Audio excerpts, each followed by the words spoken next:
Linking historical fact with paranormal investigation, the Most Haunted team set out to solve the unsolvable.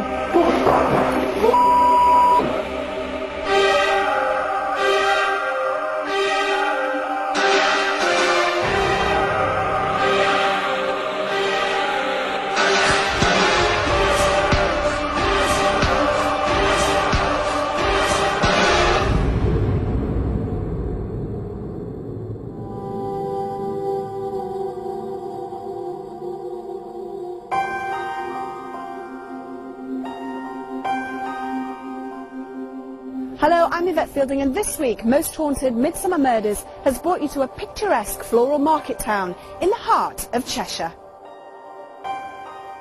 So with Midsummer Murders, the Most Haunted investigation team find themselves with a specific task: to attempt to uncover the truth behind some ancient murder mysteries that time has shrouded in obscurity. We will obviously be needing guidance during our investigations, and who better to call on to direct us through the various locations we will visit than our historian, Leslie Smith. I asked Leslie where she was sending the Most Haunted team. This week you're going to Nantwich, and I'm going to start you off by going to a secret bunker just on the outside of town. Right, why? Because it's secret, which is rather challenging in itself, but not quite as much as you think, because there are plenty of signs about to tell you where it is. And when you get there, I want you to look for the stories about ghosts, or maybe David will see them anyway. A Civil War ghost in particular, of a soldier who's seen floating near this bunker. Right, and so he's been seen outside and inside? Well, he's been seen there because it's the site of a great Civil War battle. Some people claim they have seen him inside, but most seem to see him floating on the top, because the level of the ground was different then, seems to be the local argument. So we're going to start off secret bunker at a place of a great and famous Civil War battle in Nantwich. You're looking for a soldier. So I presume this soldier was murdered and there is a mystery surrounding his death? Well, you think, well, it's a battle, so they are going to get killed, aren't they? But in this particular case, it's rather more involved, because we wonder if it's the same soldier that appears later on in the story in the next part of the great trail of the Midsummer Murders in Nantwich. And where are you going to be sending us for that? After that, you go from the bunker into town, into the streets. I want you to go and look near an architect's office, because there you may see two girls, or maybe just the one, because the local mystery is, or the local legend is rather, did one of these girls kill the other? Close friends, but suddenly there's just one, and it is said locally that's because one girl accidentally, or in a jealous rage or whatever, killed the other. See if David can find her. And from there, where do we go? You'll then go to one of the most beautiful houses you've ever visited, Church's Mansion, a very famous half-timbered house right in the middle of Nantwich, which will make everybody who loves English houses gasp. But there's another reason to gasp. It's haunted. When you get in there, you will look around the beautiful half-timbered rooms, fabulous fireplaces, keep going up the stairs, because there's a room there where it said a soldier, we wonder if it's the same one, was murdered, was in fact poisoned. Some people say they think he was poisoned by a woman who's also seen near and at the window, and it's said that she was lovers with this soldier, and wounded in this battle, he came to her to be comforted, but her husband was around, so she killed him. So he was going off to the marital home, as it were? That's right, and she was panic-struck, it said, and murdered him, poisoned him. But these are all stories of that. I wonder if you're going to be able, with your team and David's brilliance, to see if there's any truth at all in it, or how can we prove it. So there's two stories here, one about the two girls, what surrounded their death, or That's one right. of their deaths. That's right.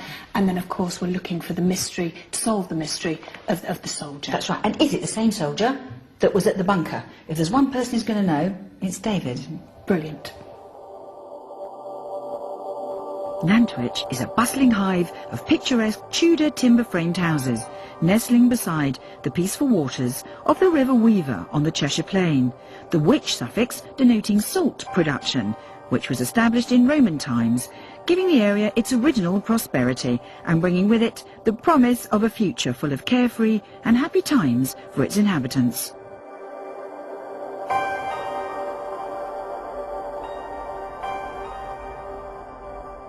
Beneath the quiet facade of this floral town lie two seemingly mysterious murders.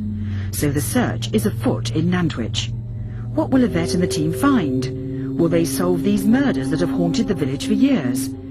Yvette joins forces with parapsychologist Dr. Kieran O'Keefe and medium David Wells as they plan their investigation. The secret bunker, once a bastion of the Cold War, now a popular museum, will be an important first step on their journey of discovery. Okay, well this is where we've been brought to first. Now what do you want to do, David? Do you want to have a feel around the place outside, or do you want to go straight inside? I mean, obviously, you know, think murder, that's what we're trying to get to. Okay, I think I want to walk that way. I want to walk towards it, but slowly. Okay. I don't want to rush it. Okay. Following David's wishes, they walk slowly toward the bunker, with Kieran taking careful notes so they have an accurate account of exactly what David picks up, which they'll feed back to me and thus enable me to give further guidance to their investigation.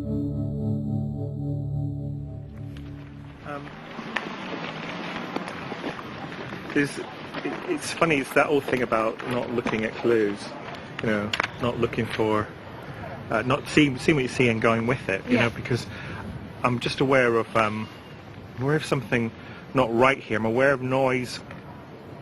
It's like someone singing. Right. It's like an individual singing, but it's very drunken. And obviously a man, yeah? It's male, yeah, definitely male. And can you see this person drunk and singing, or are you just hearing him? I can hear him very strongly, but I can see, all I'm seeing is like a completely black scene, dark scene, but with him wandering across, but he's sort of holding himself here, but he's a bit, you know, he's staggering a bit. Yeah. I can't see exactly what he's wearing yet, though. Any name with this man? Nothing yet. It's just like a picture. And really. time period? It's almost like he's gone under here as well. It's not like, well, I guess this wouldn't have been here. Yeah. Because he seems... When would this have been? It feels very black and white timbered. You know, it feels very much like that. Right. So, I guess 1600. So this gentleman you're saying is sort of leaning over like this. Is it because he's been hurt in any way? There's a pain here. There's a pain. I can feel a pain here. He's definitely leaning forward, but I can't. Normally they're very quick to give me blood, very quick, so I can see, you know, if it's a stab or a bullet wound or something. But I don't see any blood. I just feel pain. I feel real pain here. Do you think he was murdered? I think it's not natural. Yeah, I think he was murdered. Okay. Yeah, definitely. This isn't a. It's not a natural. I can't find a natural cause for it. Okay, well let's keep walking on. Let's see if we can get any more information.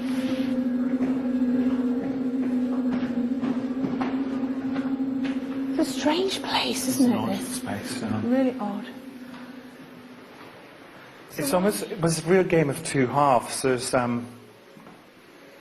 yeah, I guess there's obvious residuals. You can kind of, well, you can imagine what you're seeing, people in uniform. But there's almost like above me. There's another layer above me. But I'm aware of footsteps above me. That's where the main activity that I'm getting. I'm aware of horses' hooves. I'm aware of shouting, fighting. And this guy we met earlier, I'm aware of him, but he's up here. He's kind of half. Oh gosh, so he's kind of halfway up the wall. So I can see like his feet, basically. Can you see what he's wearing? They're like tattered old leather boots, but they're about here. So The kind of cavalier. yeah, they're full there. They're about here. He's wearing brown cloth. It's not cheap cloth, but it's not the most expensive. It's kind of. Do you think he's a soldier, or? Yeah, he's definitely a soldier, and you're right. He's kind of cavalier-esque. He doesn't have, you know, normally the clue for a cavalier is the big old hat with a feather.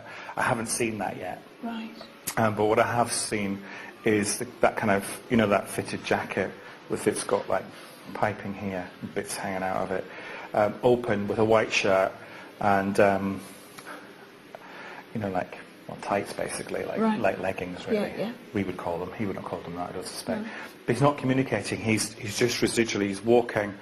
I think he's walking this way. So he's coming from there to here. So I might be like to go. And you talk about the footsteps, and you mentioned this guy being on this wall and seeing his feet. And you're talking about these noises above us. Are you talking about literally just above your head? No, a bit higher than that. A bit higher than that. But not where the ceiling is. No, just drop. Yeah. Oh, so in the room. Yeah. And how old would you put this man at? I'd probably put him around late 20s, early 30s. bit of a looker, I have to say. And how do you think he was murdered? Are you picking up on that? Not really. I mean, he's holding. I want to say stomach, but it's not. It's like there. It's almost there. So is this our man? Is this the person we need to follow?